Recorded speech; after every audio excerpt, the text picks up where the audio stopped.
Bila shaka tupo katika eneo hili ambalo wewe mwenyewe unajua tumeketi namna gani. Kiti hiki kimetengenezwa kutokana na taka. Huyu bingwa Noma amefanya kitu kile ambacho tunasema kuradiri ama kugeuza, na akatoa kiti kutokana na plastiki. Kule nyuma namna unaona, bila shaka utajiuliza alifanya namna gani. Umeona katika makala ambayo tumekuletea, na sasa tunaingia katika mdahalo mkubwa kabisa. Kuna binti ambaye anatuelekeza kuhusiana na nini anafanya katika sekta ya ukusanyaji wa taka, ili baadaye ageuze apate yale manufaa makubwa kutokana na takataka. Wewe ni kushikilia kalamu yako, karatasi, andika, tekeleza. Baadaye tutasoma sana kutokana na yeye alianza namna gani, ako wapi kwa sasa, na je, mbona yeye kama jinsia ya kike aliamua atajitosa katika ulingo wa ukusanyaji wa taka. Bila shaka ni kuandamana na mimi. Karibu sana katika kipindi chetu siku ya leo. Bila shaka tutazungumzia mengi kabisa kuhusiana na ukusanyaji wa taka. Naomba ujitambulishe, uniambie jina lako, kisha uniambie ni kipi ambacho unafanya katika sekta ya ukusanyaji wa taka. Okay. Thank you so much, Emmanuel, for having me. Nimefurahia. Kwa majina naitwa Lucy Mwangi. I run a company called TAI Frontier. Na TAI, the word stands for Eagle in Kiswahili. We are in the waste management sector. I am the founder, na pia tuko na founder mwingine. First, I have an expertise in marketing. Nilisomea Bachelor of Commerce University, and I was passionate about people. But nikajipata kwa area ya waste management 9 years ago. So TAI Frontier tuliona gap in Nairobi. Tukaona kuna buildings zinajengwa, the urban setup is growing, na takataka pia inazidi. And that's how, as Lucy, I saw there's an opportunity for me to bridge the gap and see how can I bring my expertise in waste management with my company.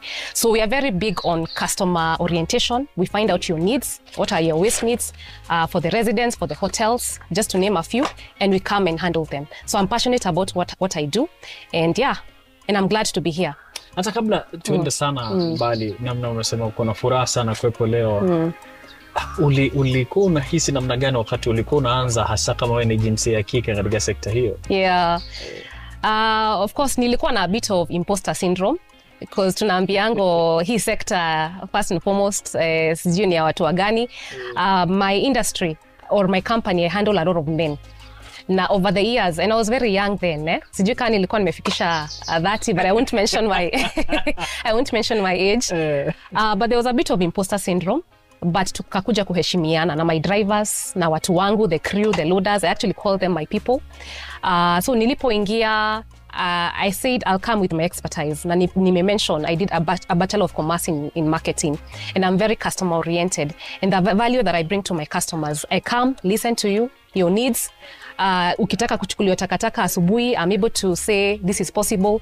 So that's how it brought me. And I said I can actually bring my feminine energy into the industry. Okay. Yeah, without changing myself. Yes. Motherly way of mambo ya takataka. Tuingie sasa, wakati mtu ambaye anakuona kwa mara ya kwanza kabisa, angependa pia kuingia katika sekta hii, lakini hajui zile documents ambazo anafaa kuwa nazo ndio aanze safari yenyewe, afanye nini? Yes. So kianza, for me, I'm very big on professionalism. And I target all types of customers, big and small. I don't discriminate, but especially for the professional customers, for the industries, they require you to have documents. So for me, I know stakeholders engagement is very important. So I was able to get my license, NEMA, from the NEMA, from Nairobi County. There are permits that you have, the business permit. If you go to market yourself in industries, at least they know that you're professional. So it's very important for you. Just get a know-how. What is required of me nikitaka kuanza hii biashara ya takataka. Tunasemanga ni resource, lakini pia ukuje na professionalism. Na pia tukiangalia watu wangu in terms of the uniform, we are well branded. Watu wangu my clients wanaangalianga watu wangu wanasema, by the way, ni watu wa takataka. And I'm glad that we are changing the perception of the industry, that we can actually be smart even as we collect what is waste to some and what is wealth to us. Okay. Yeah. Umetaja kuhusiana na NEMA, kuna stakabadhi ambazo unahitaji. Je, kuna stakabadhi zingine ambazo mtu anahitaji ndio aingie katika industry? Kuna tools. Other than the regulations, zile permits unafaa uwe nazo, pia kuna gari. So for me, I had a truck, na nikaona hii tool inaweza nisaidia. And with my marketing, I went sorting out customers in these different facets: hoteli, industries, residential. And now with this car, I was able to market and mobilize and get as many customers within a particular route. And that's how I was able to stabilize.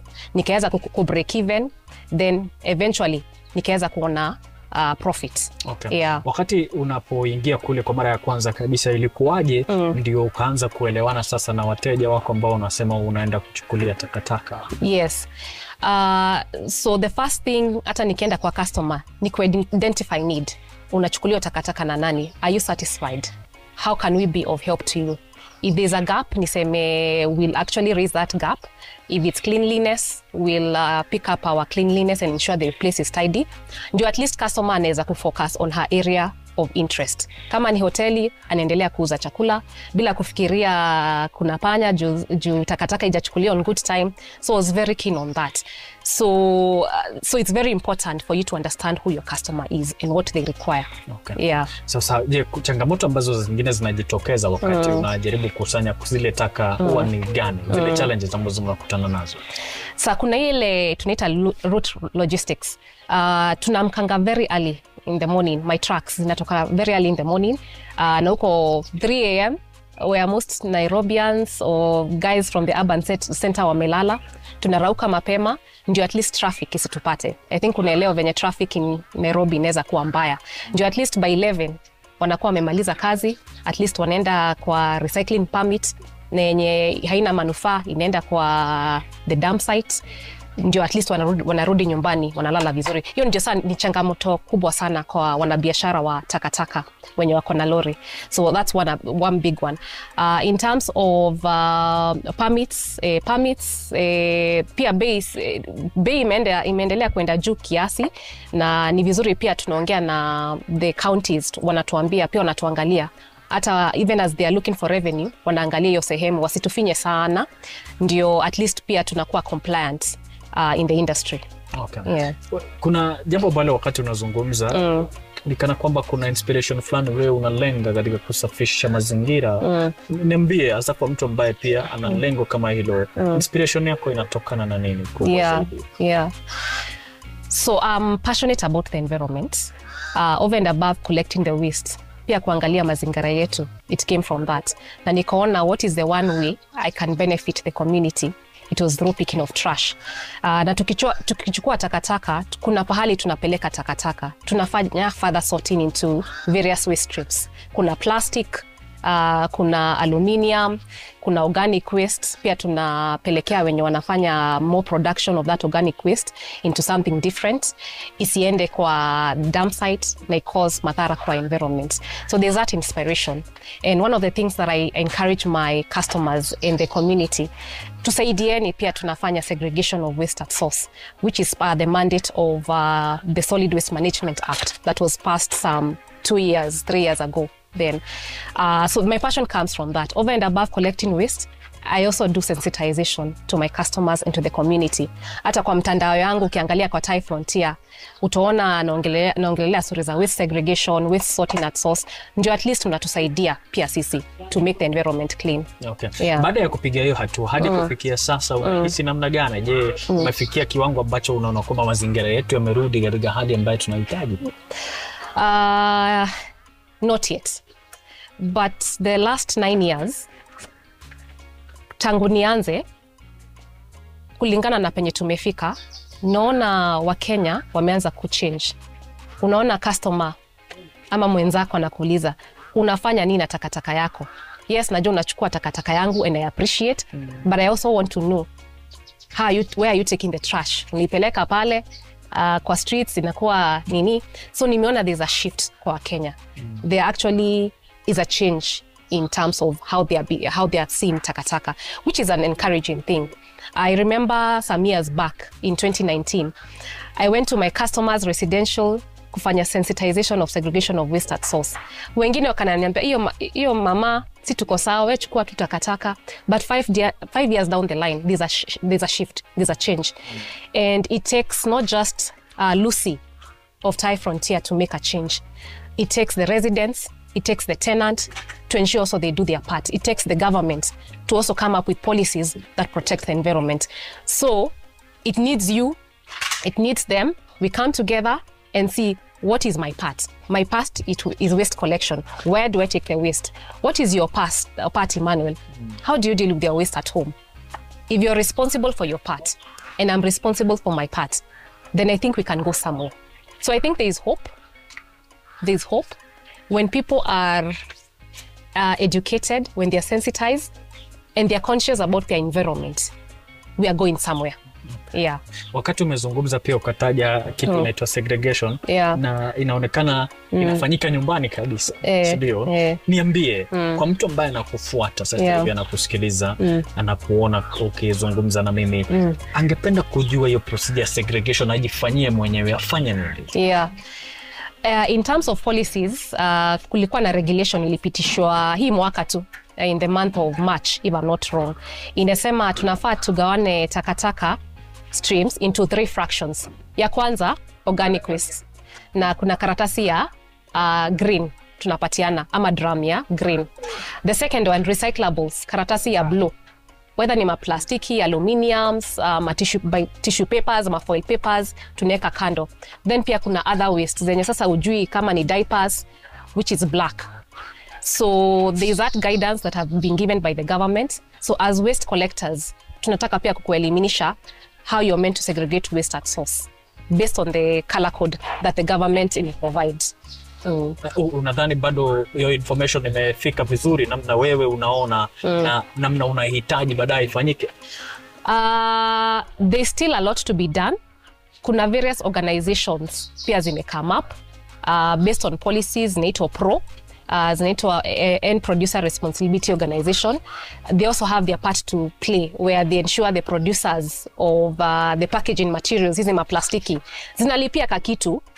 Ndio me as a waste picker or as a waste collector, I have the motivation. Sitaacha hii plastiki kwa ground, I'll pick it up. Because I know there's a financial benefit for that plastics. Nikikuja, hiyo plastiki nikuje, itatengeneza something very nice. And will conserve the environment. So I think there's still much more to be done. The government still needs to do much more, but there's something happening. Yeah, there's something happening. I know there are programs, perhaps even in schools, because I think your sensitization needs to go all the way, even to schools. Watoto wa primary, wa secondary. Ndio by the time wanafika young adults or adults, it's coming from inside. Unlike us, sijui kauko wewe ni millennials ama ni Gen Z. Kwenye uko somewhere. Ilishatupita, sio? Ilishatupita. So, but tunajaribu kwa hii levels. Yes. Acha nikurudishe. Wakati unazungumza pia umetaja serikali mara 3. Yes. Yeah. Policies zao zimefikia kiwango kipi na unadhani kwamba inafaa hasa katika Wizara ya Mazingira ingiliaje ndio ikufanikishe wewe mkusanyaji wa taka na vile vile ule mteuzaji wa taka kuwa kitu cha manufaa? Yes. Mimi husema tunakuanga na very nice regulations kwa hii nchi, very nice, very beautiful, but execution, implementation ndio shida. Kama residents, kama ametupa takataka hapa ama hana the right service provider, waste collector wa kumchukulia takataka, mwenye ako sure atapeleka hiyo takataka to the designated place. So serikali ama county, because it's a mandate of the counties by the way, waste management, wa enforce hizo sheria ziko. But si pia ku-enforce, pia collaborations na residential association, collaborations with hotels, industries. Tunakuwa na mikutano, collaborations with waste collectors, with CBOs, waste pickers. We come together and see how can we ensure that we are moving from one place to another. So there's collaboration, enforcement, and there's also policy. And I've said policies ziko, very nice policies. Okay. Na je, kuna mashirika ambayo yanakuja kukupatia mkono hasa katika kutunza mazingira, na tumejua kwamba kumekuwepo na kitu ambacho tunaita climate change. Kuna organizations ziko zina facilitate ama zinafanya programs za kuwasaidia wenye who are doing something about the environment and climate carbon emission. Kuna organization called Kenya Climate. There's a program called SWIFT. It's very good for accelerators na pia incubate wenye wanaanza hiyo biashara and they want to go to the next level.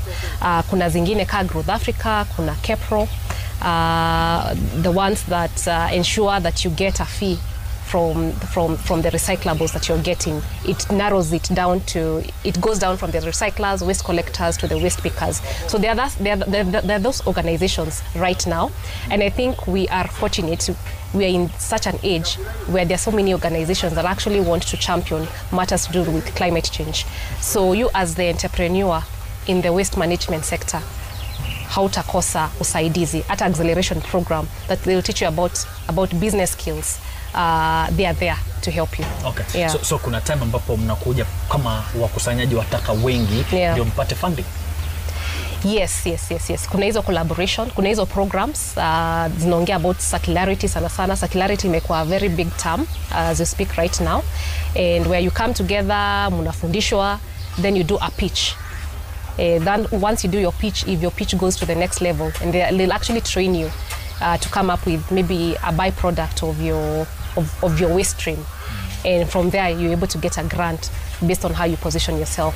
Okay. Yeah. Sawa. Nashukuru sana umesikiliza kutoka kwake akitaja kuhusiana na hayo yote, na ametaja jambo ambalo linanifurahisha sana, kuja pamoja kama mashirika ili kufanikisha hilo. Na papo hapo ni kufahamisha kwamba kipindi cha Kenya's Gold kinapewa udhamini mkubwa kabisa na benki ya Cooperative, ambayo mara nyingi inakuomba wewe ujiunge na mashirika ya ukulima ili upate nafasi ya ufadhili. Kipya kabisa katika kipindi hiki na ufadhili wa benki ya Cooperative ni kwamba utapata nafasi ya kutengenezewa tope chujio au biogas katika shamba lako, au vile kupata kile tunaita milk chillers katika shamba lako. Bora tu uwepo katika mashirika ya ukulima. Ndipo umemsikiliza akisema kwamba tukiwepo katika mashirika tutapata ufadhili, na ufadhili huo unatokana na benki ya Cooperative. Ni kutajia mkopo tu mmoja ambao unatoka kule benki ya Cooperative. Ukikwenda kule utapata kile tunaita asset financing. Huu ni mkopo ambao unapewa kama mkulima binafsi, utumie kule shambani kununua gari ambalo unalihitaji kutumia shambani, mashine za kufanya value addition. Bila shaka ukikwenda katika benki ya Cooperative, mikopo ndio hiyo mbalimbali utaipata, na mkopo wa kwanza ambao nimekutajia ni asset financing. Bila shaka twende mapumzikoni, tukirejea tutaendelea na mdahalo wetu na huyo binti ambaye anafahamu sana namna ya kusanya taka na baadaye kufanya kile tunaita value addition.